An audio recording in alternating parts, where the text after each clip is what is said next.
Welcome to Powering Through Life, the podcast. I'm your host, Teresa Sims. I am a coach, an author, wife, mom, survivor, and thriver. Each week on Powering Through Life, my guest and I will discuss a special topic that is close to their heart. Together, we will explore the challenges they faced in life and learn what strategies and tools they have used to power through their lives. So get ready to be inspired, motivated, and let's motivate the world through conversation. Today, my guest is Gayle Lynn, and Gayle is a relationship coach specializing in non-traditional relationships. Through Gayle Lynn's experience, she's learned how messy relationships can be when someone is expressing their sexual desires. She helps to navigate family and cultural beliefs, communication, pitfalls, processing emotions, and more. Her desire is that her clients will be able to evolve their relationships into what they desire to achieve inner peace. And oh my goodness, we all need inner peace, don't we, Gayle?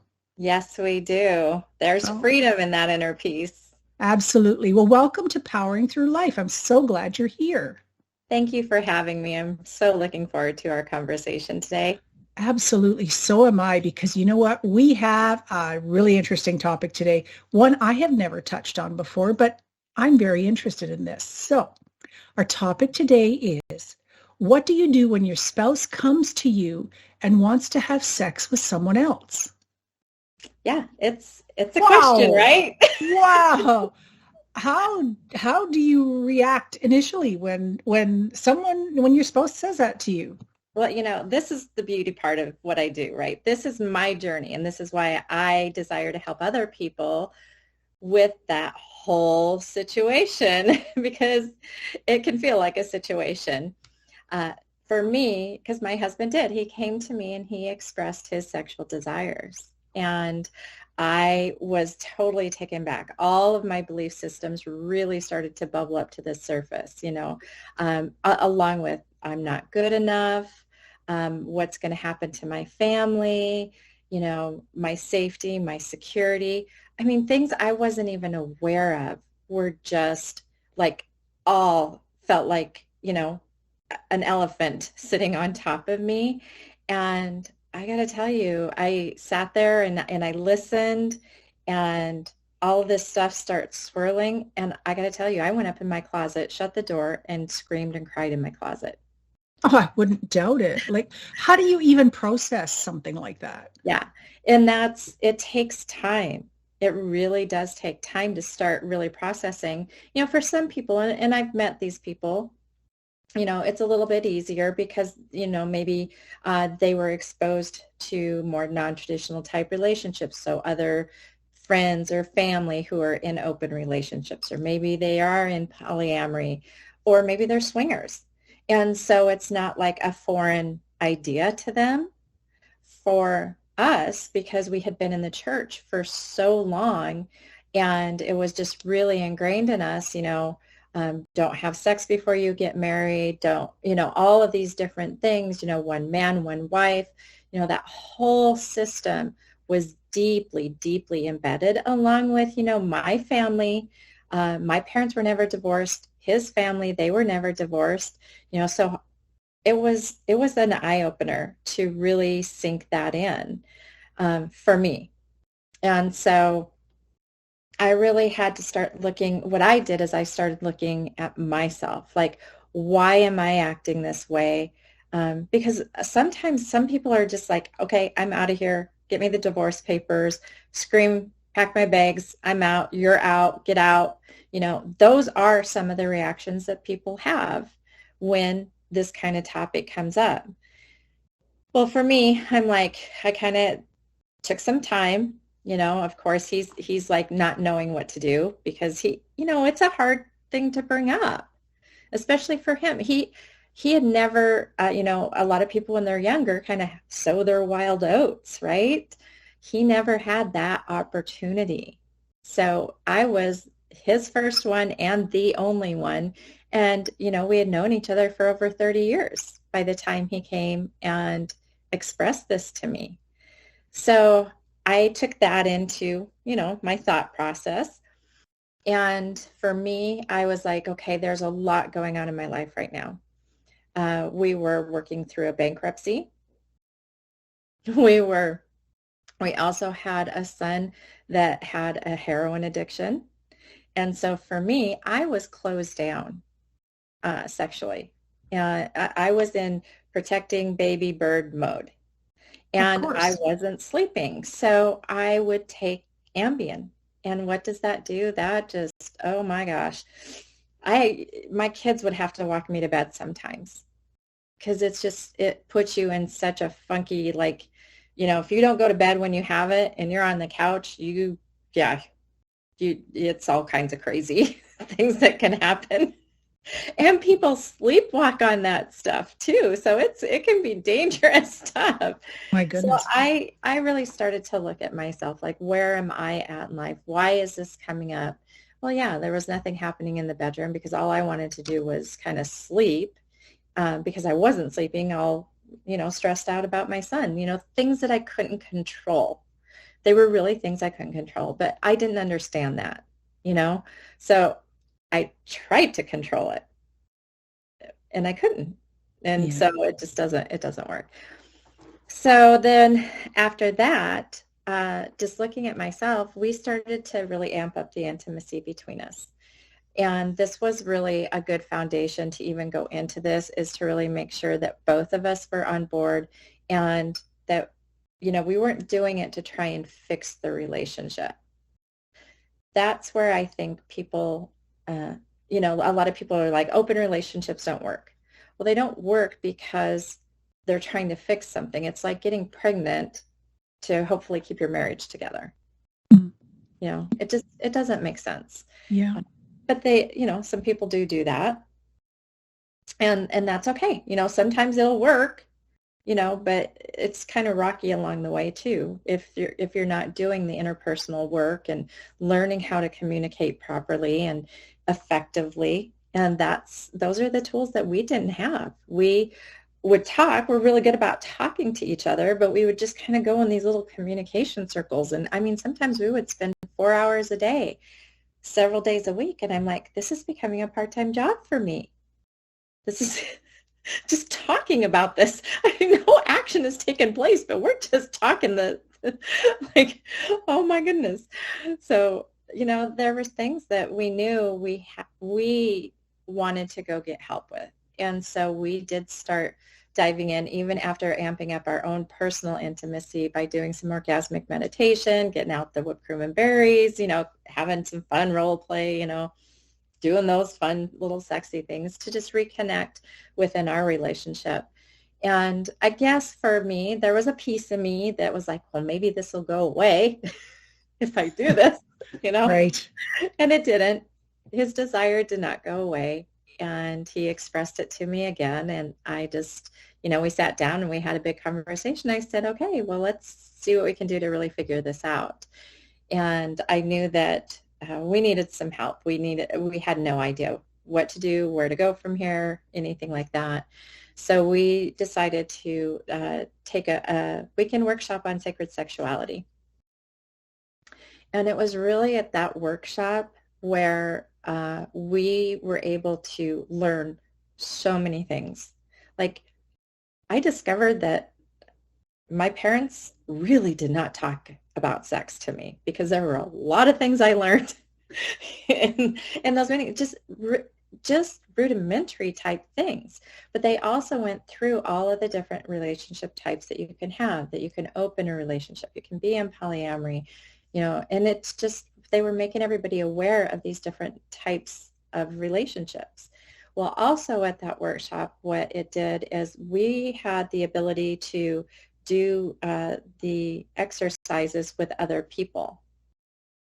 And so we actually, and we're not having sex with other people. It's not like that. But they're intimate exercises, like really getting to know somebody, or maybe touching, or, things that are just intimate. But being with other partners and seeing each other across the room with these other partners gave us like, okay, we can do this. This, we can, so after the weekend, we were like, okay, let's dive into this and open the relationship up. And that's when we decided to give each other permission to start seeing other people. Now that's interesting. Yeah. That is. I was thinking while you were telling about your husband, I was thinking about the level of trust he must have for you to actually bring that sort of a suggestion to you twice. Yeah.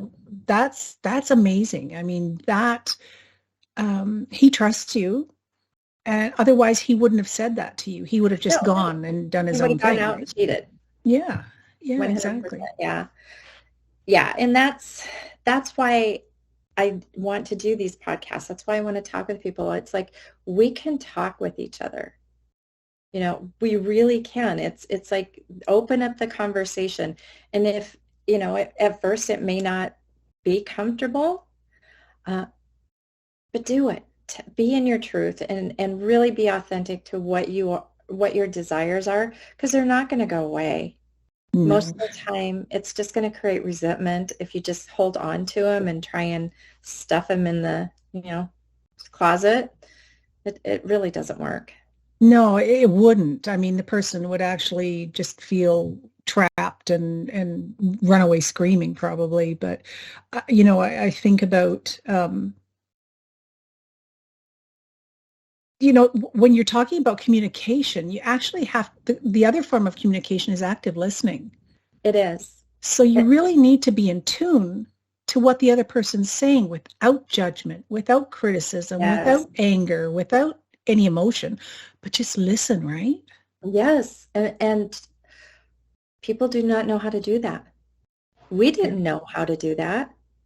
And that was one of the things that we went and did, is we learned how to communicate with each other effectively. And like you said, using active listening, reflecting back what we heard to make sure that, we did hear everything right. And if not, there's my opportunity to really correct it. Yeah. And so many couples these days are just like, they get mad, they storm off, they don't just sit and listen to what the other person is trying to communicate. Yeah, it's sometimes I find, and just correct me if I'm wrong, but it's just so much easier to throw in the towel rather than to actually put the effort in to save something that you found and thought was worthwhile in the beginning. Yeah, exactly. I think it's really important. Yeah. And, and even after we decided to open it up, it wasn't the end of like, the emotions, the communication. It continued, and we really, had to choose to take it very slow. And that's what I encourage all people. If this is something you want to do, just because you make a decision, okay, we're going to do this, doesn't mean you need to run out and go find somebody right away. Like, take some time and, really start to form that good communication between you two, so that when somebody else does come into the picture, you're really clear between the two of you. You've got some good solid pillars and boundaries that you've created, in these, for other relationships to come in to your primary partnership. Right. Gayle, what are some of the red flags that you would say would arise when you go into this next step of opening up the relationship? What are some red flags you would look for? The jealousy. Yeah, that was what I was thinking. Yeah. Yeah, jealousy is because there's so many layers to jealousy. Some of it, you might have one layer that's like a belief system. So we got to kind of get past the belief systems. Like, why, you're jealous because you just believe a certain way. Do you have to believe that way? So let's really look at that and talk about that. And then there could be, some envy is not really jealousy, but it's kind of in there, kind of as a layer. You have guilt and shame.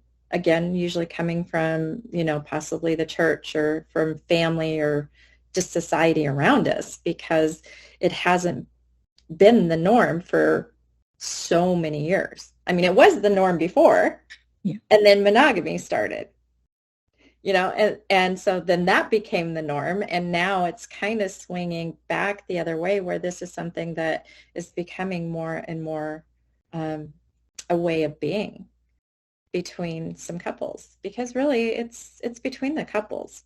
What's going to make you happy? Exactly. It's not up to your family or his family or your friends to say what's right and wrong and what goes on in your home. It's between you and your husband, and you and your spouse, you and your partner. You know, Absolutely. at the end of the day, that's the only you and the other person are the only one you have to account to, or, look in the mirror at and say, can I do this? Am I okay with this? Can I go through with this? Can I continue to do this? Yeah. Yeah. And one thing too, like when I work with clients, is really getting down to, do both of you want to do it? Because sometimes, and it's not always a wrong thing, but they'll do it for mate retention. They'll give up a piece of themselves to make their other, the other person happy, which we do. We make compromises. That's part of a partnership. But if it's truly something that you are not authentically wanting to do, then it needs to be discussed. Absolutely, because resentment could kick in, hatred could kick in, anger, Oh, all yeah. those different things. Yeah. And the loss of identity, right, of the person that really isn't in for it. Exactly. Yeah. Oh, yeah. Huge loss of identity, for Yeah, sure. I wouldn't doubt it. I mean, it's got to be challenging, because I imagine it was not something you had ever considered. And then No. all of a sudden, this is presented, and well, what do you do? So you made the best choice that was right for you and your spouse. Yes. And so tell us what happened once you decided to open up your relationship. So once we did, like I said, we took it kind of slow. We did start creating some pillars, some boundaries, like things like how often, what do we want to know? Do we want to hear about it? How your date went? Do we not want to hear about it? Because some people are just like, I don't want to know. And other people are like, no, share it with me. And I actually find that people who are willing to really share about their other experiences between the two partnerships, it actually makes them stronger, because they feel like, you feel like you're a part of each other's lives, where you're not just separate and you're ignoring this part.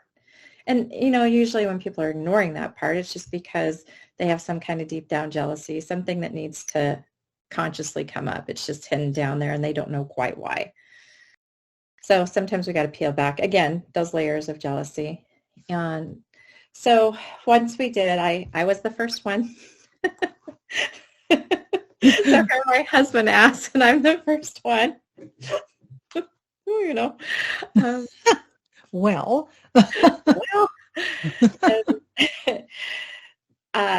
it was uncomfortable for both of us, and we did it in a way where we opened our relationship and we went on separate dates. Some people who will do it will be swingers, and so they'll go and, kind of do it together. And we chose not to do it that way. We chose to actually go on separate dates and experience other people. So when I came back, it was very awkward. It was, it's like, okay. How did you feel walking in the door? And this is something that I've totally been able to reframe, but I felt like the walk of shame. How when you're younger and you stay out too late and you come home to your parents' house and you're like, Yeah. oh boy. Uh-oh, I'm going to get it. Yeah. That's how I felt, and now I don't view it that way at all. To me, it's not shame, anything. It's because those belief systems were still kind of hanging on, nagging me in the background that this isn't right. This, you shouldn't be doing this, or, other people looking at us who knew what we were doing, and, just feeling like I think I did something wrong, but I didn't do something wrong. So you got to start reconciling those belief systems and what you're really going to be with and be okay with. And drop the judgment, right? And The self drop judgment. the judgment big time, big time. Yeah. Because it sounds like you were judging yourself I because, was. and thinking that other people were judging you, but it Hmm. was probably more you judging you. Oh, it was me judging me. And like I said, it's those belief systems that kind of come up that, this just doesn't, you're not supposed to be doing this. Right. Right. You're cheating. You're doing something wrong. You're a bad person, terrible wife, bad mother, all these kinds of things All that of we it. get All of told. it. Yeah. We're blending in, and you'll get a piece and then you'll get that one out and then another one flies in and yeah, it's part of growth, really. Does it ever stop? I think, I wonder. Like, I don't think growth ever stops. no, I mean Oh the yeah. things coming in and Yeah. challenging you For and me, yeah. yes, absolutely. And that's where, like I said, the layers of jealousy, the layers that are there, you just keep peeling it back. The next one comes up. You take a look at it. Why is it there? And okay, reset, mindset, learning new skills to deal with it, dealing with emotions, like learning how to deal with emotions and just actually feeling instead of pushing them away. That's another thing that is a big, huge tool in this because jealousy comes up. Well, if you can stop, feel it, feel what's going on inside of you and figure out where it's coming from, then you're able to go past it where a lot of people just stuff it and, put it away. And then, pretty soon they're sick or, things like that happen. And it's not a good way to function. So for me, this was actually a good tool for me to actually learn how to handle my emotions. Which probably served you quite well with the other things you were dealing with as well. Yeah, it did. Like, Absolutely. It totally started shifting everything, everything we had gone through because I could apply all of these tools to everything in my life. It was just the vehicle that kind of brought it to be delivered to me. it's kind of a different journey to get there, but yeah, it's interesting, how, you know, what you thought maybe in the beginning was your husband almost destroying the relationship actually helped you to grow into yourself and who you needed to be, not just for yourself, but for your husband, your son, your Yeah, children, for all that. everybody. Yeah. Yeah. And the beautiful thing I found too is, through these different relationships, I got to see a different piece of me that was so different than what Dave and I had experienced through our life. Like one person had very spot on communication and I learned so much practically. Like I had the head knowledge of how to do it and could try and do it with Dave, but we're both kind of, working through how we do this, right? The active listening and the reflecting. I had this one guy, he was so good at it. And I was like, oh, this is how it works. Okay. And so I learned something completely different from him. And it seems like every time I've had a different person or a different lover, I've been able to gain a new piece of something within me, something else that I enjoyed that I'd never experienced before. It could be in the bedroom. It could be just emotionally or, doing something fun that, Dave and I wouldn't do together, and that's, what we think that our primary, like in monogamy, that our partner needs to be everything for us. And if you think about it, they can't. That's I mean, an awful burden. it is an awful burden for people to expect that. Yeah. If you think about this is my analogy that I always give is with Dave, I want to go shopping. So, and I want somebody to tell me, does this look good? Does this look good? That type of thing. So I bring him to the mall, and after about 15 minutes, he gets MES, mall exhaustion syndrome, needs to find the closest bar. That's a good one. I've never heard that before. Thank you. This is a real thing I've discovered. Oh my gosh. That makes sense. Right? Yeah. Now you know why. Yeah. So I discovered if I want somebody to go to the mall with me, I invite somebody else. There you right? go. That's just the way it goes. So if you start applying that to other places in your life, then it makes sense. Yeah. And for a lot of people, a lot of the couples that I work with, they have like mismatched sex drive, or maybe one of them in the partnership is really sick and, can't have sex, So giving permission for somebody else to go out so that they can still experience that is actually a very beautiful thing, and a very, selfless thing to do too.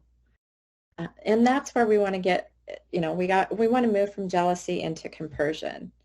And so compersion is a word that was actually coined by the polyamory community. And it's just like this vicarious joy that you're happy that your partner's happy. And so if they're having sex with somebody else and they're happy, then you're happy. And then that translates to everything that they're doing in life. When we can just be so happy that our partner is doing something that they love and enjoy, and they're growing from it, why do we not want that for other people in our lives? It makes sense. Yeah, really. Yeah. When you think about it, because we're not meant to, I don't believe we're meant to just exist in this world. I think we're meant to thrive. Yes. And joy and happiness are part of that. And it all goes along part and parcel, right? Yeah. So why not, if we can't or aren't willing to give our partner what they're looking for or needing, then yeah, maybe that's the way to go. I think it's just the way to go in life. Like if we have that attitude towards everybody in life, including starting with ourselves, right? Well, yeah, it has to start there, doesn't it? You got to start with yourself. Be happy that you're happy, but then you carry that out to everybody else, and it would just be a completely different world. Where now, monogamy has kind of done this thing where we think we own each other, which means I own your sex. And that doesn't always work. It just doesn't work. We are autonomous beings, and we're not really owned by each other. No, we're owned by ourselves. Yeah. Yeah, definitely. So, Gayle, what are three points that you would like to leave the listeners with if their partner comes home and says to them, look, I'm not getting what I need out of our relationship anymore. I think I need to go with someone else. What would you say to that person? I would say, if I came to you and went, oh my God, Gayle, you're not going to believe what Dawn just said to me. What would you say to me? The first thing I would do is say, breathe. Calm down, yes. Breathe, take a big deep breath. Listen. Really listen to what your partner is trying to say, where it's coming from, why they're expressing that, what's going on. And it always helps to have somebody in your corner. And that's why I do what I do, is to really help people navigate, because every situation is so unique. Take it slow. Really take it slow. This is something that you don't have to, freak out about. Let's just really digest things and start looking at them and see how we can move forward. Yeah, great words of wisdom and great advice. I think that's fantastic. And I think, asking intelligent questions. Yes. Because I would have a lot of questions. Well, that's it. Well, why, what is it that, why do you want to see that? Why do you want to do that? What help happened? Me to understand. Yeah. Because it was a swirl of dynamics that were going on in our lives. We were going through, like I said, we were going through the bankruptcy. We had a son that was a heroin addict. He had just overdosed very shortly before this, and we brought him back. My husband and daughter did CPR on him, and I called 911, and we got him back to life that time. And then also we were kind of moving away and exploring our spirituality too at the same time. So there was this level of awakening going on in our spiritual lives where we were really looking at, what do we believe? And when you start looking at all those, and that he'd never had sex with anybody else, he never sowed his wild oats when he was younger, I could start hearing and listening with compassion and empathy. Yeah. And that's what we need to do with each other. People get so reactive that they just turn it off, or they only want to hear what they want to hear. Yes, and that's destructive behavior, really. Because it will destroy not only yourself, but your relationships and so many other aspects of your life. Yeah. It's just not worth it. It's best to listen, understand, ask questions. And really, I like to when I had clients that I was coaching with, I would say to them, put yourself in the other person's shoes for 5 minutes. See, feel, hear what they are experiencing. Absolutely. Get to know what they're going through. Now, how would you react to that situation? Yeah. It's really important to do that, I think. It really is. And people aren't always often wanting to do it. No, it's the unfortunate part, but that's why people like you are around, so that you can help them, guide them, encourage them to find the right path, to find the right way through what they're experiencing. It's about finding what's right for you, not what everybody else is saying. And sometimes it doesn't work, I would imagine too, right, Gayle? Yeah. Sometimes it doesn't, and that's okay. Yeah. It's not a failure, right? Yeah, it's not a failure. It's just informing you. Yeah. Sometimes we take steps to, because we think we want something, and then we're like, oh, I don't think I really wanted that. And people think they're locked into it. You're not locked into it. It just informed you of what you really do want. Yeah. And it wasn't that. You thought it was. It's okay. It's not. Well, you don't know. It's trial and error, right? I mean, as we grow up, we're always trying something new, trying something different, experimenting, learning, growing, changing, adapting. It shouldn't stop when we're adults. It shouldn't. But sometimes I feel like people stop themselves. Yeah. You think it's because they're stuck in whatever existence they're in? Yeah, exactly. And so they don't think they can change things. And that's not true. Yeah, that's unfortunate. So you're here to tell them that they can. They can. And I think that's incredible. You know what? This has been so fascinating. I have learned so much. Thank you. You're welcome. This is absolutely fantastic. Thank you for having me. Oh, I'm so excited we did this. So, Gayle, is there a favorite quote that you have that you'd like to share with the audience? Oh, I do. Hold on here. I know this. I had it up and I have it here if you'd like me to read it. The only person you are destined to become is the person you decide to be, which is Ralph Waldo Emerson. Very, very true. Very good. Yes. Very dynamic quote. I think that's fantastic. So listeners, I really want to thank Gayle. Thank you so much for being here with us today and sharing your wisdom. As I say, this was a new topic for me on the podcast. So it's very fascinating to learn about the different ways that you can grow together, learn together, and experience together, but yet separate. Yes. Yeah, it's really interesting. So listeners, I really encourage you to get in touch with Gayle, find out more information about this lady, and we will have all of her social media links below the segment when we post the recording. You won't want to miss this. Get in touch with this lady. If you have any questions or surrounding our topic today, don't be shy. Get in touch with Gayle. She'll answer you. I know she will, because she's a fantastic lady, and I am so glad we did this. So check out Powering Through Life on teresasims.com, my Facebook pages, LinkedIn, YouTube, and we'll be on Spreaker. And we're looking into a few new platforms that we can come onto as well. So don't be shy. Get in touch. Leave us a comment and your thoughts on each segment. So Gayle, Thanks again for being such a dynamic guest today. Oh, thank you. It was so fun. It was. Thanks again. And listeners, join us again next time.